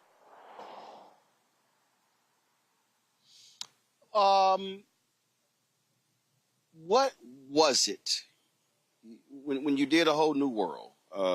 I saw the Billboard story said, you said, if it ain't broke, don't fix it. So why did you say him? What made his voice so distinct that meshed so well with yours? Well, you got to think, Roland, I back in my junior year in high school is when I got introduced to the voice of Peabo Bryson. I was in love on the first take. I heard you talking to Gerald and Gerald talking about the joke that they had between them about him being able to do the session in one take. I fell in love with him the first time I heard his voice. I went to college and had an opportunity to get he and Phyllis Hyman in for African American entertainment at Rutgers University. I met him there at Rutgers. That was my first time meeting him. And he did not disappoint. He was amazing. Then I went on the road with the Manhattans for 2 years singing backup, and I was honored to meet him yet again backstage watching his show, and even afterwards, after the show. But I think the greatest thing was sharing the stage with him and then realizing that he was the same person that I met at Rutgers so many years back, that, you know, and then to come into the full spectrum of who I am professionally on stage and he be the same person, to be that kind to me, to be that compassionate to me, and to be that sharing. Like he helped me with developing who Regina Belle is. And so, that's a big piece of our relationship. Having this song, when I said, if it ain't broke, don't fix it, all of that goes into it. But also the fact that he had done Beauty and the Beast with Celine Dion. And I'm like, well, you know, that was really great. And he is, you know, in my top 5 being like my top 2. So, you know, let's go with who, you know, who makes it work and who brings the magic. And I'm grateful that I now get to be a part of that legacy. I get to be a part of a legacy that we created that will live beyond our children, our grandchildren, and even our great grandchildren. So it hurts to miss the person that I get to dance with on A Whole New World. It hurts that I'll never hear him say in his intro of me, and this is my Regina Belle. You have to get your own. I'll miss all of that. I'll miss and he used to say that every time we went to work. So, you know, I'll miss that. And I'll miss the philosophical conversations we had where, you know, we would go at it. I mean, it would be hours and we would go at it. But that was my friend. That's what we did. Last one. He always was clean. And what I mean by that is I think back to being at Essence Music Festival, and I went backstage to see Charlie Wilson. And when I went back there, Trey Songz was back there. And Trey had on, I think, a pair of jeans, had on like a white T-shirt. And I came in, you know, linen pants, jacket, ascot, pocket square. And Trey said, he said, man, he said, I'm standing in between these two unks. And Charlie Wilson turns to him, he said, Trey, he said, that's a grown crowd out there. And when you stand in front of grown people, you need to dress like it. And so next year when Trey Songz was there, he came out in a tuxedo. And so that was the other thing. I mean, when you look at any of the photos and videos, Peebo was always impeccably dressed. Yes, sir. Yes, sir. I mean, I was graced with coming out of the school of the fantabulous Manhattans. So I learned early that I had to come strong or don't come at all. So I was blessed with having that training, that 101 before I got to Peebo Bryson. How as my grandfather said, howsoever.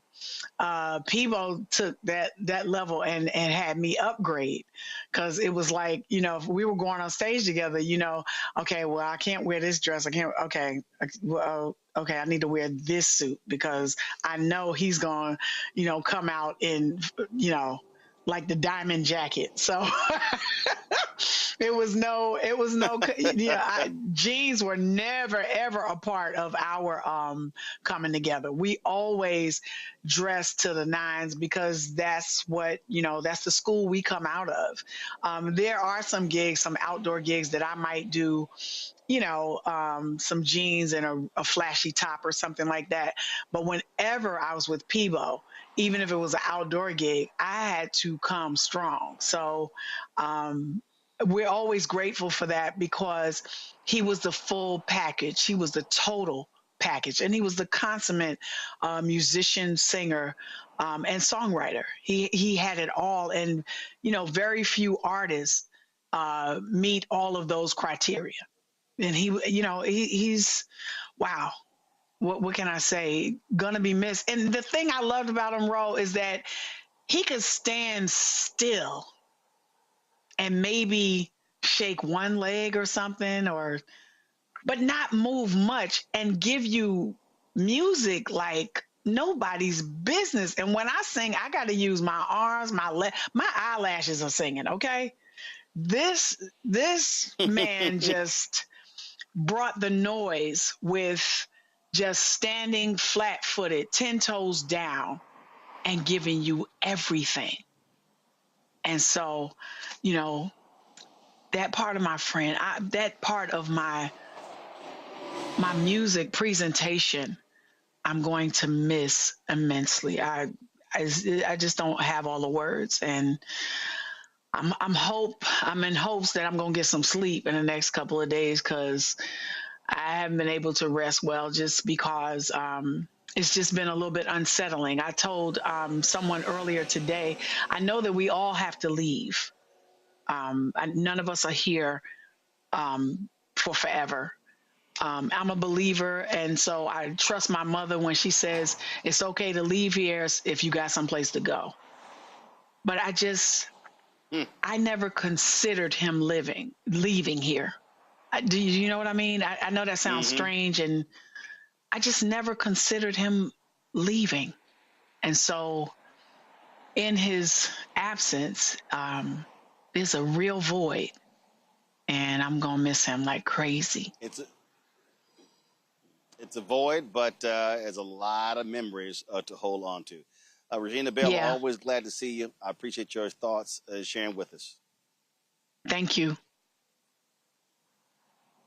Thanks so much. Folks, joining us right now, the great Howard Hewitt. Howard, how you doing? Good. How you doing, Roland? I'm good. Can you hear me? Good, my brother. Yep, I can hear you just fine. Good. Good. Share your thoughts with us about your longtime friend, Peebo Bryson. First time you met. Yeah. And just share your thoughts. And Peebo, I was listening to Regina just now, and she and I have done many shows together. But when I looked at her, I remembered when Peebo he had the heart attack some years ago, right? And 2019. 2019, yeah. And so, they had called me about a couple of gigs to fill in for him, right? And one was with Regina, and we had to do, it was for an organization up in Las Vegas, and we had to do a whole new world, and I had to learn the song, right? I was cussing people out the whole time I'm learning that song because, I mean, it was, and he was high in his natural, man. It was crazy. It was crazy. And like, you know, so we did Regina, it. I think, is Regina still with us? Is Regina still with us? Regina, do you remember this? I do remember it. And what time was it? It was like 9 something in the morning. It was early in the day. Yeah, it was early in the day. And here's the deal. Yeah. When anyone sings that song, they get mad because I make them sing it in the original key because I said, it's no way that people's going to be 70-something years old, still killing this song, and you going to come along and ask me to lower the key. And Howard was like, this is high. Well, that's not quite what Howard said, but basically he was saying, this is high. And you know,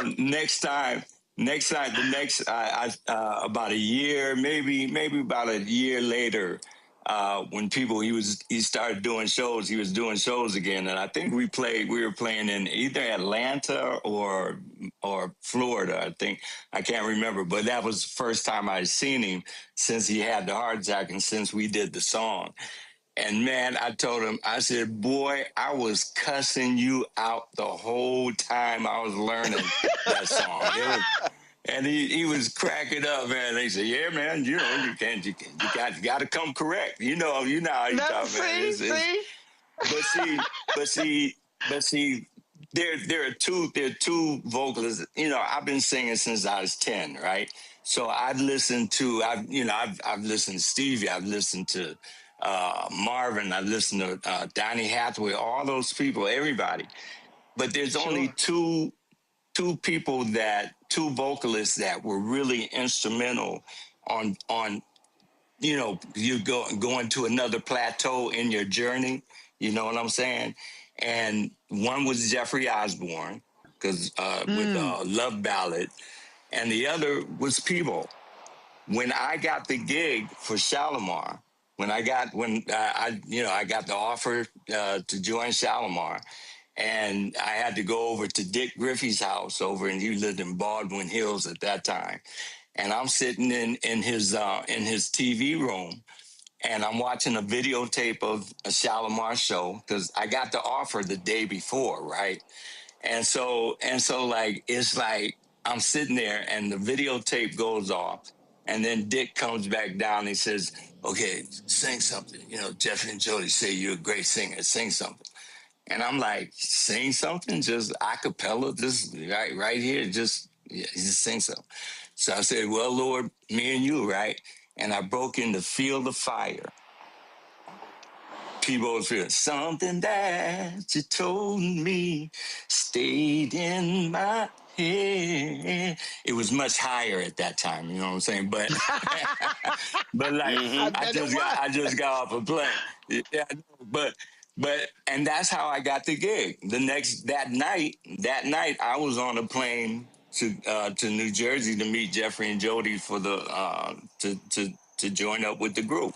So he was instrumental in, you know, without him even knowing it. You know what I'm saying? Because I didn't know him at that time. I'm so glad, and the last couple of days have been crazy because, you know, we lost Foster, you know, Foster Silvers, we lost Ron LePreed, and then, you know, I heard about Peebo, and it was like, oh, no. And that was before he had actually passed. And then yesterday was just crazy. But you have to look at, like you were saying, Regina, it's like, you know, we're absent from the body, we're to be in the presence of God. Presence of God. Yes. Presence of the Lord. And you've had, you know, your deep conversations with people rather. So we know what the deal is as far as that's concerned. So, you know, but we're going to miss him. We're going to miss him. People was a different kind of cat, man, you know, and I mean, just like Regina said, you know, he could just stand there and just blow, you know what I'm saying? And you know, and you just is you can't say enough as for his gift, the gift that he's had, that he has shared all these years. You know, you can't say enough. Howard, I'm curious. We're gonna So miss him. my favorite song of Peebo is Roland. I heard you talking about it earlier. Is You. And I'm so into you. So I'm so into you, my love. Everything is beautiful is you. Yeah. And he just killed that song. Oh my God, I love that song. What's your favorite Peebo song? Feel the Fire. I mean, for so many different reasons. You know, it's like, Feel the Fire song, you know, just the story that it's telling, the melody of it kills me all the time. You know, it's like, it's crazy. So, I would have to say Feel the Fire. And the melody of If Ever I'm in Your Arms Again, I love that melody, that hook. You know what I'm saying? I mean, that hook is just amazing. Amazing. So, you know, but if I was gonna say the whole song, everything, the story, the melody, you know, the inflection as far as where he was going vocally, I mean, I would have to say Feel the Fire. Yeah. Okay. You know, I love the duets he did with Natalie Cole. The duets he did with Roberta Flack. The one that I love with the one he did with Natalie Cole. We're the best of friends. We're the best of friends. Oh my gosh! I mean, it's so many Peebo songs. So I'm with you. I'm with you, Howard. Just we're you know, like we say, he's gone. I mean, as far as like physically is concerned, but what he has left us is like, you know, is like crazy. It's crazy. And so, you know, we just, you know, we're here, we're left here, you know, after and you always look at, anytime you look at when this type of situation goes down, you look at your own mortality as well. You know what I'm saying? And just hugely. And just but then I started thinking, you know, I'm so blessed to have been, you know, in this, because we did, you know, we did the Minnesota tour for about 3 years. Me, Peebo, Jeff Osborne, and Freddie Jackson. And man, it was like we had a ball. We would always come. All four of us would come out, and when Jeffrey would do the woo woo song, and all of us would woo woo in our own way. You know what I'm saying? And so you know we had a ball with that. And so you know but I'm so blessed, you know, and we're all so blessed to be in the same era of Peebo Bryson, Prince, you know, Michael Jackson, you know, James Ingram. We could go on, man. You know, and just we could. And that's Luther. That's not Luther. Oh, give help! Come on now, for real. And you know, you know, because you know, Luther and I used to do jingles and the commercials and all that stuff together, you know, back in the day as well. Wow, I didn't know that. I know he did the jingles back in New York, back before he was, you know, Luther Vandross. Well, I was told, I was told last night that Luther and Peebo were in Roberta Flack's band. They were in the band too. They were in her band together. And so I knew Luther was. I didn't know Peebo was. They were in it together. Yeah, man. And so what I was told is that they were friends, but they also had a friendly rivalry. And again, Luther sort of took it a certain way when Roberta would always have Peebo sing the Donny Hathaway parts to those songs. But you know, and again, you know, competitive rivalry is a good thing. So it is. But Howard, you said something about when we talk about mortality. Listen, this is what I say. The reality is this here. There are people. I always say you can be present or you can have presence. And the reality is there are people that have come through this world. They've left no fingerprints. They've left no footprints. When they pass away, nobody talks about them. Nobody remembers them. But the beauty of amazing music is that 10, 20, 30, 50, 100 years later, people will still be talking about who is that, who's singing that song, and that's why it's important to have that presence, and you leave that mark that people will certainly remember. And so both of you, of course, have those fantastic memories. We appreciate your artistry in what you do, and we pray that y'all are able to do it as long as you can to entertain the fans, but also use the gifts that God has given both of you. Thank you, Ro. Thank you so much, appreciate man. you. I certainly appreciate it. And Howard, I appreciate you joining us. You flew across the country and hopped on. I appreciate it. But go ahead, Howard. Go ahead. No, I was saying we appreciate you as well, especially in the climate that we're in as far as this country is concerned. We need truth yellers. You know what I'm saying? I just made that word up. I just made that word, truth yellers. And you're one of the truth yellers out there, man. Well, I appreciate that. And, one of the reasons, it'll be 8 years in September creating this show, 4 years creating the network. And one of the reasons for that is for moments like this. And because for me, what often happens is when our greats pass away, we celebrated Clarence Jones, Dr. King's attorney, a week or so ago. When oftentimes, I remember even when Cicely Tyson and Sidney Poitier passed away, if you looked at mainstream media, you did not see much about them. And so what I always say, and so I always say, but because by being able to own the show, control the show, we have the ability to do what I call our own homegoing, our own celebrations, and give our folk their just due. And with digital media, this lasts forever. And so there are people who still go back and look at some of these tribute shows that we did 6, 7, 8 years ago, or even when I was at TV1 10, 12 years ago. And so that's why it's also important to have Black-owned media, because this is not where it's like, okay, well, mention Peebo for 60 seconds, 90 seconds. No, we could do an hour. We can do a second day or third day if we want to. And once we get arrangements from the family, if his funeral memorial service is public, we also will be streaming it on the network as well. Because again, that's why it's important to own as opposed to asking somebody else for permission.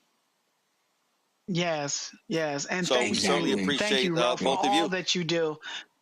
Thank you for all that you do, and not just the celebration of our loved ones, but as Howard said, just in the truth telling of where we are socially, economically, and even culturally. It means the world to know somebody's not afraid to keep our people aware and alert of where we are, so that we can make moves to go where we need to go next. So I appreciate you. Thank you for letting us roll with you. I appreciate it. Thanks so much. I appreciate it. And all right, Regina Bell, Howard Hewitt, thank you so very much for the celebrating life of Peebo Bryson. God bless. Folk, before we go, Jeffrey Osborne, he had commitments, but my man Jeff wanted to send us this video. This is Jeffrey Osborne. I guess I should announce myself. But anyway, I want to thank you for taking the time to do this tribute show to Peebo Bryson. I don't think anyone is more deserving. I'm kind of choked up a little bit. I've known Peebo since 1970, I guess 77, 78.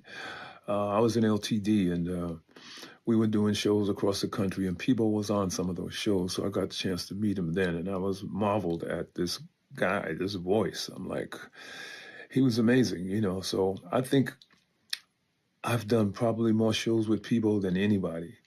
It started back then when I was still in LTD, and then we became like a package at one time. It was myself and Peebo, and we did a lot of dates together. And then we branched off and we did Men of Soul. We did the Men of Soul tour for maybe 3 years. About 3 years. And so I really got a chance to be close to him and talk to him and get knowledge from him. And we shared a lot together. Then we did Colors of Christmas, which was a Christmas tour that went out every year, and me and people were always a part of that. And then we did Play together. We did a Raisin in the Sun, an adaptation of Raisin in the Sun together. And we were on a bus tour then. We were going from city to city. So I've done so many shows with people. It's been hundreds of shows with people. He's truly my brother. I was saddened when I first heard about it. I'm still saddened. I just did a show with him 2 weeks ago, May 22nd to be exact. We were in Fayetteville, Georgia, which is right outside of Atlanta. And I think what hurts me more is that we didn't get a chance to actually talk to one another on that show. And we always do. Well, usually our dressing rooms are right next to one another. But in this particular building, I was on the first floor. He was on the third floor. And he opened and I came. I must have got there maybe 2 songs into his set. And I went out and watched his set. And I went back and I got ready. And, he went from the stage to the third floor and we missed each other. And I never got a chance to speak to him. And I dwell on that now because I wish we had a chance to have at least had that talk back a couple of weeks ago. But anyway, he's a classic voice, a true first tenor, and I was always like, first tenors, I was like, I always wished I was a first tenor. I'm like a second tenor, a pseudo baritone. But those first tenors, he could just hit that high B and that C. And I was always like, wow, I wish I could soar like that.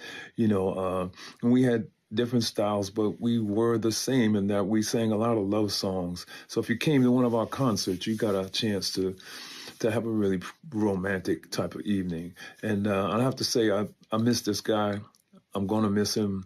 My prayers go out to his family. He has a young son who's 8 years old. And actually, he actually featured his son on the show we did on May 22nd. His son came out and he did some Michael Jackson stuff. He was dressed up like Michael and he was dancing like Michael, and it was really pretty cool. So anyway, I just wish I was here or there, if I should say, here for your whole show or the whole segment. Unfortunately, I have another engagement that I have to go to, but I did not want to, not be a part of it because people meant that much to me. And I'm really going to miss him, man. I go all the way back to his very first album, the I'm So Into You, it's classic songs, it's amazing. I'm So Into You. Tonight I Celebrate. The stuff he did with Roberta Flack was amazing. Then he had those big Disney hits, Beauty and the Beast and A Whole New World. And I mean, I go all the way back to Reaching for the Sky. I mean, just so many hit records, such a iconic, classic voice, very identifiable. You knew him as soon as you heard this voice, you knew it was Peebo. And I think that's what separates people like him, from just, the average singer. He was amazing, man. That's all I can say is I'm happy that I got to share so many great moments. We discussed music. We talked about everything. Beautiful person, once in a lifetime voice. And I'm really sad. So, Roland, again, I want to thank you for taking time, to do this tribute to Peebo. He's well deserving, and you're incredible, man. You make sure that you are always there for us, and I really appreciate that, man. All right, I'm gonna sign off right now, but just know that this brother is really special to me. He will always be special to me. I don't want to even put him in the past tense because he lives here in my heart. And thank you again. And I want to thank my good buddy, Jeffrey Osborne. I play in his golf tournament every year. He's amazing. I'm always there for him, and I appreciate him taking the time to share his thoughts and reflections about the late, great Peebo Bryson, with our audience here at Roland Martin Unfiltered and the Black Star Network. And as I said, folks, this is why we do what we do, because this is about centering African Americans, centering our people, telling our story. There are a number of things that happen in this world that folks cover. So in mainstream media, when they decide to put their attention on it, but it's a lot of people. It's a lot of stories that they do not tell, that they do not speak about, that they do not share information about. And this is why we do what we do. To have Chris Walker and Regina Bell and Gerald Albright and Howard Hewitt and Jeffrey Osborne. And we've reached out to so many other folks as well. Stephanie Mills wanted to come on but was unable to do so. And so we'll try to get her on later. And there are others, Eric Benet and Jimmy Jam and others as well we reached out to. And we're going to keep doing it. And as I said, once we find out about funeral arrangements, the family lets us know. And if it's public, we absolutely will be streaming it on the network as well. Because I think about when Richard Smallwood passed away, same thing. Mainstream media did nothing for Richard Smallwood, but for us, we know what his music absolutely meant. And so I just think it's important for us to understand that and remember that. And this is also why we want you to support this show. This is why we want you to download our app. This is why we want you to join our Bring the Funk fan club.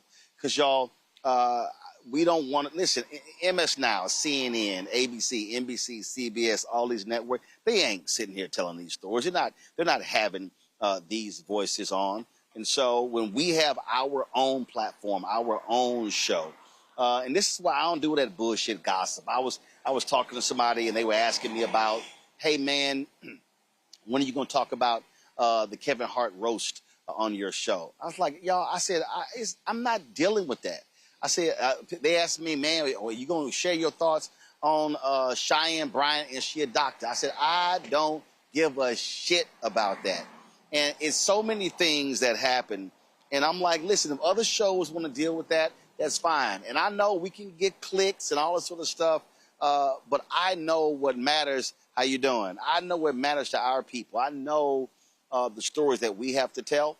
And there's some stuff that, frankly, I'm not going to waste any energy on because we don't have the time for it. And so we're going to do what we do. But we want you to support the work that we do. Please join our Bring the Funk fan club. Again, if 20,000 folks assist us, it helps defray our cost. And, you got these people sitting here running their mouths. Oh, see, there you go, begging for money. Well, I'm going to tell you right now, you're gonna rule the day. You're going to rule the day. You don't have black-owned media. How you doing? All good. You're going to rule the day. I mean, again, I'm here in Chicago. It'll be midnight when the embargo is lifted for us to share the information that we heard today about the Obama Presidential Center, which will be opening on Juneteenth. So we'll have it on tomorrow's show. But I want everybody to understand something. I remember when a black celebrity passed away, you were looking forward to that special issue of Jet magazine. Jet don't exist anymore. You were looking forward to that special magazine, that special edition, and you were going to have a keepsake of Ebony magazine. Ebony ain't what it used to be. Same thing with Essence. When John H. Johnson died, we put out a special edition of the Chicago Defender. You're not seeing that today. And I'm telling y'all, I know this in my bones. We are going to rule the day when we look up and we don't have black-owned media. When we got stuff, when you don't have shows doing tributes like this here, we gonna look up one day and go, man, who's covering our stuff? So we have to support in this moment, in this anti-DEI space, when these advertisers are not putting money into our products, we are going to have to fund our products. We got no choice. And then when our black-owned media dies, and then people go, oh my God, what happened? Then a lot of us are going to have to look into the mirror. So support what we do, folks. Join our Bring the Funk fan club. Again, our goal is our ask is simple. We keep our content free. We don't charge people. We don't put stuff behind a paywall. I'm not telling you to go to Patreon. Go to Substack. We got a Substack. Ours is free. So subscribe to our Substack. But join our Bring the Funk fan club. Please do that. And so if you want to contribute via Cash App, you see the QR code right here on the screen. Use that QR code. If you're listening, go to blackstarnetwork.com for the QR code. Click the Cash App button to contribute. Checks in money order. Make it payable to Roland Martin Unfiltered. P.O. Box 57196, Washington, D.C. 2003 7-0196. PayPal is R Martin Unfiltered. Venmo RM Unfiltered. Zelle Roland at RolandSMartin.com. Roland at RolandMartinUnfiltered.com. When you see New Vision Media, don't get afraid. That is us. That's our parent company, NU Vision, VISION Media Inc. Download the Black Star Network app. Apple phone, Android phone, Apple TV, Android TV, Roku, Amazon Fire TV, Samsung Smart TV. Be sure to get our Roland Martin Unfiltered swag by going to shopblackstarnetwork.com. Shopblackstarnetwork.com to get our hats and T-shirts. Also, support all the Black-owned businesses that we have at shopblackstarnetwork.com. When you buy the products from shopblackstarnetwork.com, you're also supporting this show. So let's also support our Black-owned companies. Go to all those products you see in our studio. Those are all Black-owned companies in our marketplace on blackstarnetwork.com. Be sure to download the app Fanbase. Follow me at Roland S. Martin. Let's build up that Black-owned social media platform.